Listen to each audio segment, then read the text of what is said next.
President Ruto's tour of Mount Kenya has been nothing short of a disaster. You all know that President Ruto was touring Mount Kenya this week yenye imeisha. And that tour has concluded. But from my own assessment, the tour has been disaster. And I'll tell you why. That tour has not been successful, and at the end of the day, the president's image has been dented more than even it was previously.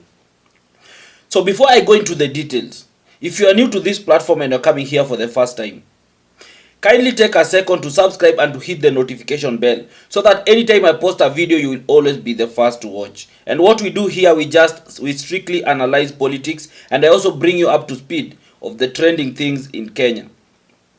So kindly subscribe and hit the notification bell, na kama kawaida, I'll be back.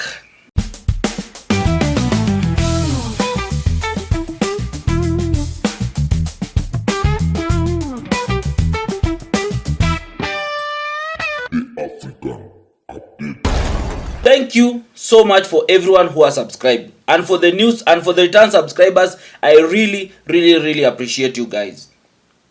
Thank you. You are the one who is making this platform grow. And I saw someone in the comments say that my introduction video has no female politicians in that introduction video. I have noted what you've said, and trust me, next time I'll work on another intro video, and trust me, it will be there. I will make sure that there is that gender balance.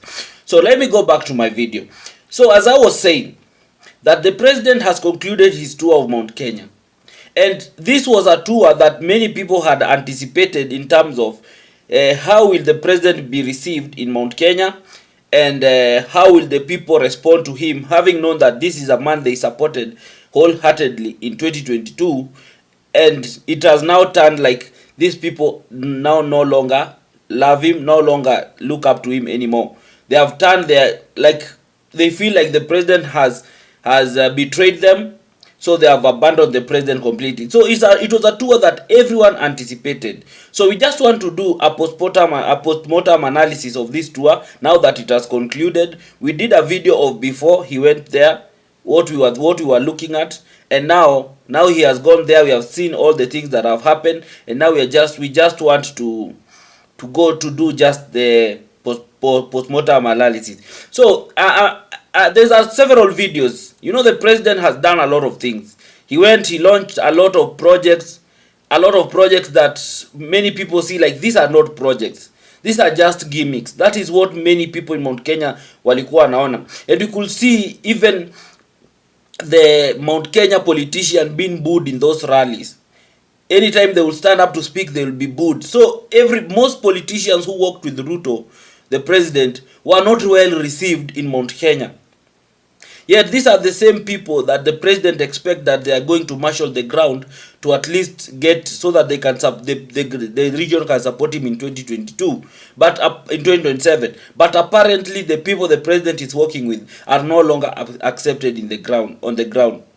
So the things he has launched quite a number of projects that were just, for me, they were just giving. These are not projects. We don't launch. There's a level of a president. There are some things, honestly, they are not supposed to be launched. Like launching an electric pole line, launching sewage, launching so many projects. So, and how the politicians were being booed in those rallies and everything. So I just want to show you a couple of videos here and there, and then we'll come and do a whole analysis of the whole political of the whole trip, and then we'll call it a day. So kindly watch these videos. These are just a mashup of videos, and then I'll come back. Sindio? So watch, na kama kawaida, I'll be back. Na leo asubuhi mimi nilianza na maji ya watu wa kule Mbere. Pale tumeanzisha maji na tumeweka milioni 800 ya kuzungusha maji Mbere mzima. Na barabara hiyo inasonga ikisonga. Mbunge wa Mbere Bwana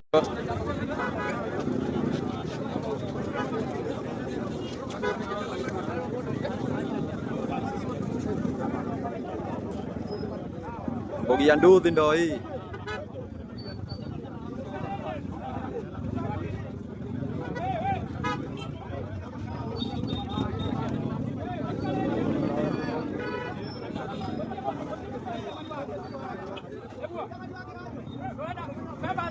Najua rais ametuletea maendeleo Kisogoni, lakini wageni ni wengi kutuliko. Sasa nashangaa watatutetea ama watatutetea.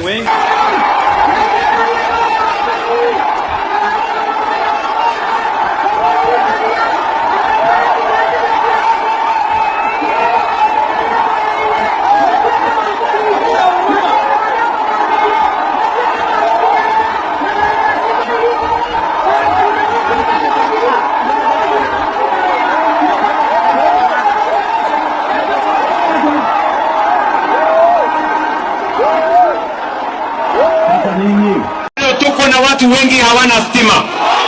Ni kweli ama si kweli? Ni kweli ama si kweli? Mimi nimekuja hapa ili tuhakikishe. Mheshimiwa Rais, mimi hapa niko nyumbani sababu mimi ni marafiki wa hii watu wa Tharaka. Tumetembea nao miaka mingi na vile rais amesema, mnakumbuka mwezi wa 5, mwisho wa mwezi wa 5 2022. Si tulikuwa hapa Kadhwana? Na nakumbuka hivyo Mheshimiwa Rais umesema hawa wangwana wa Tharaka Nithi wakilia machozi juu ya Kithure Kindiki. Si ni kweli? Lakini leo hakuna machozi sababu huyu mungwana Kithure Kindiki ndiye naibu wa rais wa Kenya wa leo. Sababu ya kuwa mungwana mvumilivu, mungwana mwenye heshima na mtu wa kufanya kazi na watu wote na kuunganisha watu wote. Si ni kweli?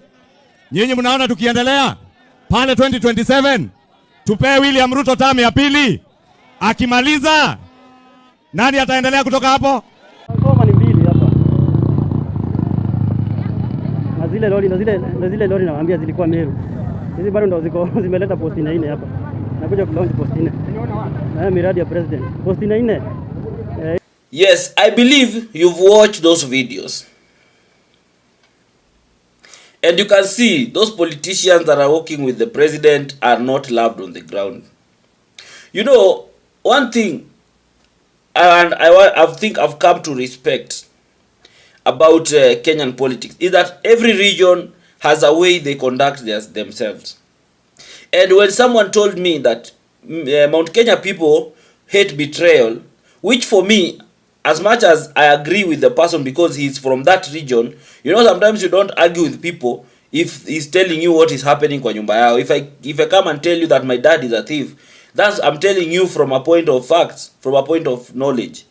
Unaona? So I can't come and argue, no, your dad is not a thief, nina. You get?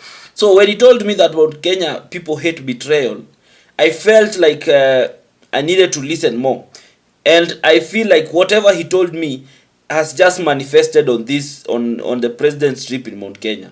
Like you can see everything that everyone that is pro Ruto is not well received. We saw it with Kimani Chungwa. We saw it with that member of parliament for like Kipiaita or Nani, Kiunjuri. We saw it with that woman rep for I don't know Kiambu. We've seen it with so many people. So many leaders from they are not being well received, and this is a clarion call because whatever is happening now, it could also happen in 2022. You remember those people those MPs who are aligned to Uhuru from that region. Most of them were being booed. Most of them were being called out, and all of them wote lose viti zao. All of them. And Mount Kenya has an habit of replacing 90% of their members of parliament and governors and everything. Mount Kenya has that habit of replacing 90% of the elected leaders. If you've taken a trend, and this is not a trend that has started in 2022, this is a trend that has always been there. So 90% of these elected members of parliament, most of them are going to go home. And that's why unaona those members who are smart enough and could read the ground and could read how their community is structured and how they operate, they decided to rush very fast and align with Rigiji.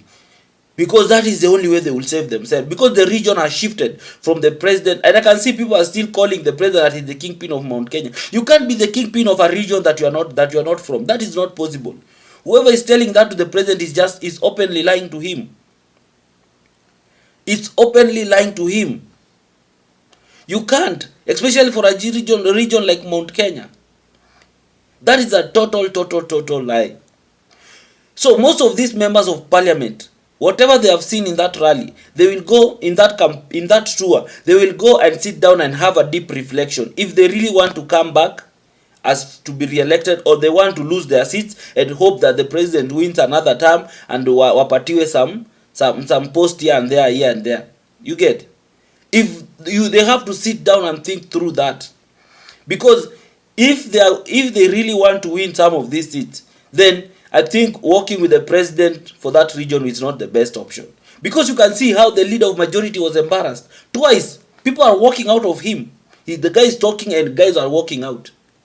That is how much they despise Kimani Chungwa, and he's being despised by his own people. It's not like he's facing this in Kisumu or somewhere in Mombasa or somewhere in West Pokot or somewhere. No, this is someone who is being rejected by his own people. And another thing I've learned from the people of the mountain is that the people of the mountain, if they don't like you, they will not fight you.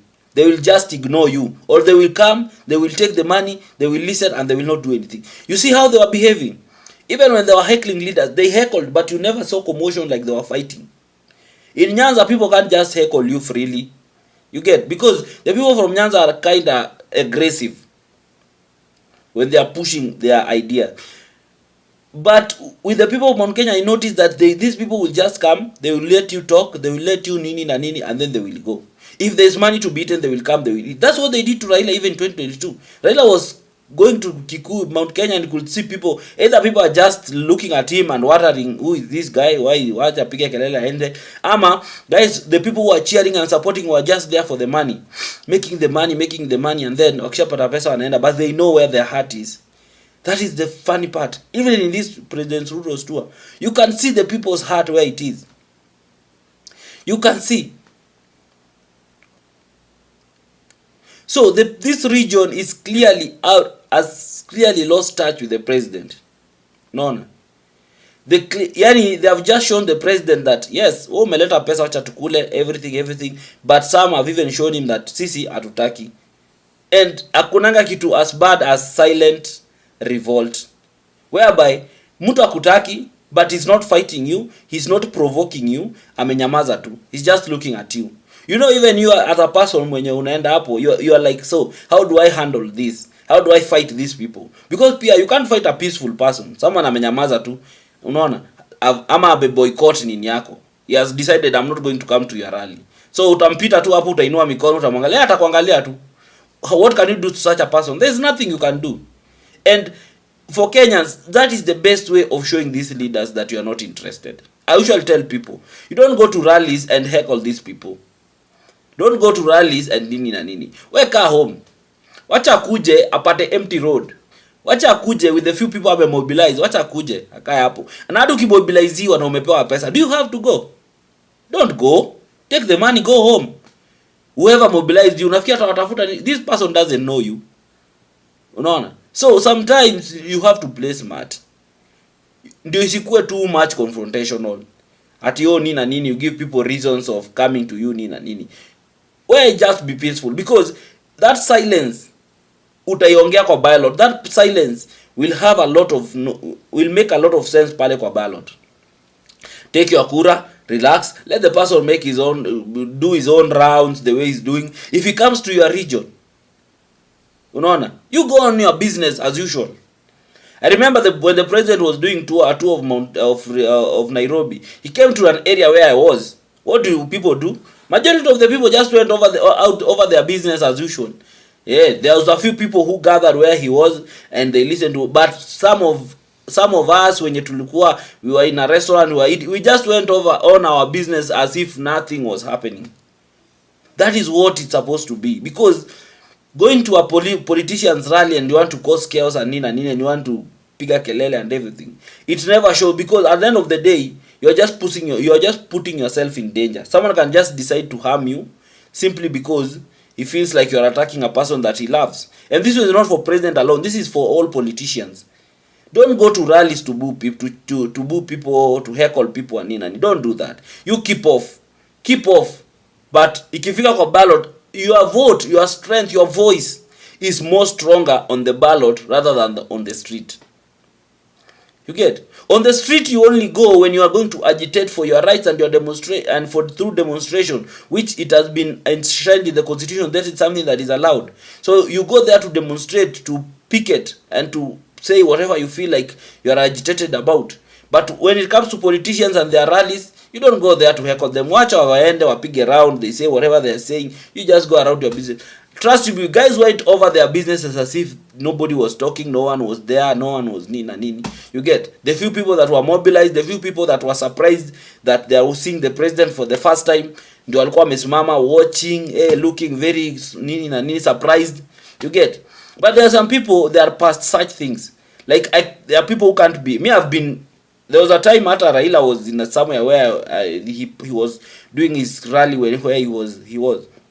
I went over my business as usual. That was about I think in 2022. As if it was nothing. As if this person, because for me, I see like this, we are just human beings. There's nothing special about Raila that is not special about you. The only difference is that this is a person who has done some things and now he's on a certain pedestal in terms of the society looks at him in a different way. But that doesn't now give me the need to feel like I'm meeting one of the no. I'm just meeting a human being. He's just a normal person. Unaelewa? With some sense of authority and maybe some power. Unaelewa? But anyway, so and finally, to conclude on that, the reason why I want to say, I conclude completely that the president's tour of Mount Kenya was a total disaster is because some of the projects that he launched were just not projects that are viable. And some of the projects it was some things like they were being forced on people. Like they are not projects that are worth that much hype and bravado and all those shenanigans and carrying of people and mobilizing people and everything. It wasn't worth it. Unaelewa? So at the end of the day, there is nothing that has come out of that tour that it's a take home, because we know the people who are moving there are people who are mobilized. We could see people being carried, their video evidence and another thing that has really exposed all this is that kuna kitu inaitwa public people's activism has gone to another level. Right now, Kenyans are speaking their mind. They are exposing everything. Because what you have been seeing on TV, and that's why you see this mainstream medias, like these mainstream medias that you know, right now they are losing traction. Why? Because they are not showing us what Kenyans need to see. Because we could see on the ground, people are recording videos showing us how vehicles are being used. The same poles zinakuwa launched huku zinaenda kuwa launched at another place. We have seen all those things. Those things are on TikTok. You can see how people are being mobilized, how people are being paid, how people are being trained to sing when the president is around and everything. People's activism has gone on another level. And I want to thank all these online medias and people who have phones and people platform and everything. Right now we are exposing things that many years ago Kenyans were not able to expose. And it is high time for the mainstream media to start now paying attention to some of these things. Otherwise, they will lose ground completely. You see? So, part of the things that have made us to conclude that and has made the people to see the real reason why this tour has not been successful is all these people who are recording all these videos. You get? All these videos, all these online medias and everything. So, public information, feeding public with information is something that has really helped us to dig deep into some of these things that the mainstream media hawawezi tuonyesha. But though we understand why hawawezi tuonyesha some of these things, which is okay, but that is why we need these other platforms. You get? So that they can give us a true picture of what is really happening on the ground. And the fact is that tour has not been successful, as much as the same way the tour in Nairobi was not a successful one. It was also a very disaster tour. But anyway, so the trip is done. Now let us see. But what stands out from all this is that Gachagua is the kingpin of Mount Kenya. That is the truth. Gachagua is the kingpin of Mount Kenya, but we'll come back with that analysis baadaye. So, thank you so much for everyone who has watched this video until the end. If you really want to share your thoughts and opinion, please do it in the comment section, and above it all, try and remain respectful. It is okay to disagree with me. It is okay to say something different from me. We allow and we respect that. But above it all, remain respectful. Don't insult anyone. Don't attack anyone. You get? Just put your views there and everything. And if you want to support this platform, my number is always there. Let's help this platform grow, because I've always insisted that we want to create a space whereby it cannot only be me alone. We can have a team of people who are analyzing politics, and because we all want good governance in this country. So we need to start bringing up and giving new set of leaders space whereby they can come and express themselves, so that you people, you the Kenyan citizen, can see them and know who we can work with and who we cannot. So kindly thank you so much for everyone who have watched this video until the end. Bye. The African Update.